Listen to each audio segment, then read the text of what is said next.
The people of Scotland have spoken, and it is a clear result. They have kept our country of four nations together. And like millions of other people, I am delighted.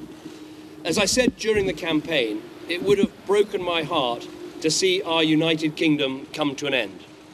And I know that that sentiment was shared by people not just across our country, but also around the world, because of what we've achieved together in the past and what we can do together in the future. So now it is time for our United Kingdom to come together and to move forward. A vital part of that will be a balanced settlement, fair to people in Scotland and, importantly, to everyone in England, Wales and Northern Ireland as well. Let us remember first why we had this debate and why it was right to do so.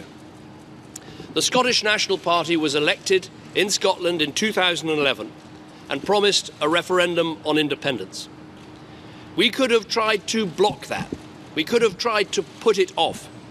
But just as with other big issues, it is right to take and not to duck the big decision. I am a passionate believer in our United Kingdom, and I wanted more than anything for our United Kingdom to stay together. But I'm also a Democrat, and it was right that we respected the SNP's majority in Holyrood and gave the Scottish people their right to have their say. Let us also remember why it was right to ask the definitive question, yes or no.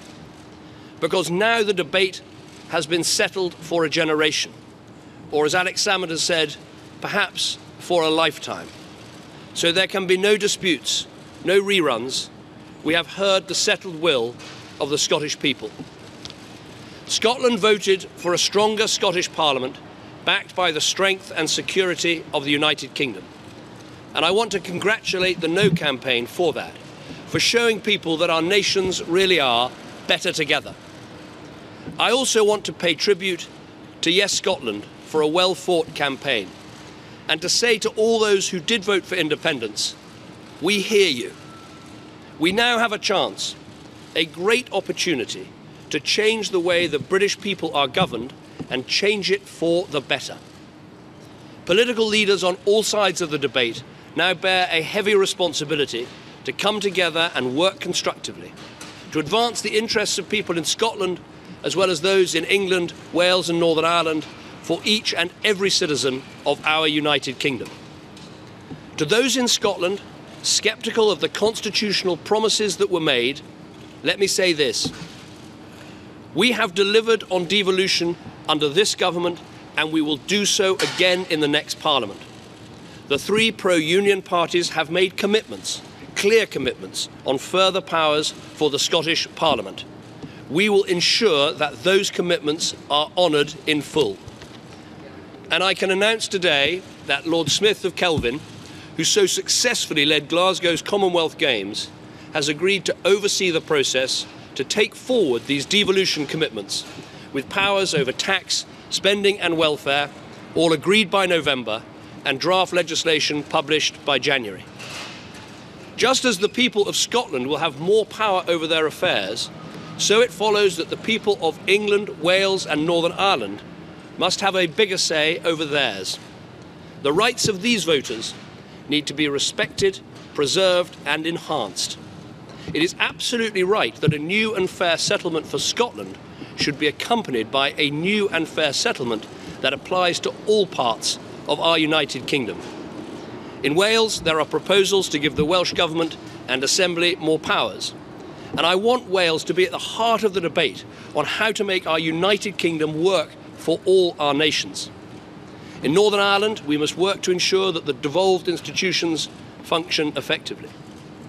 But I have long believed that a crucial part missing from this national discussion is England. We have heard the voice of Scotland, and now the millions of voices of England must also be heard.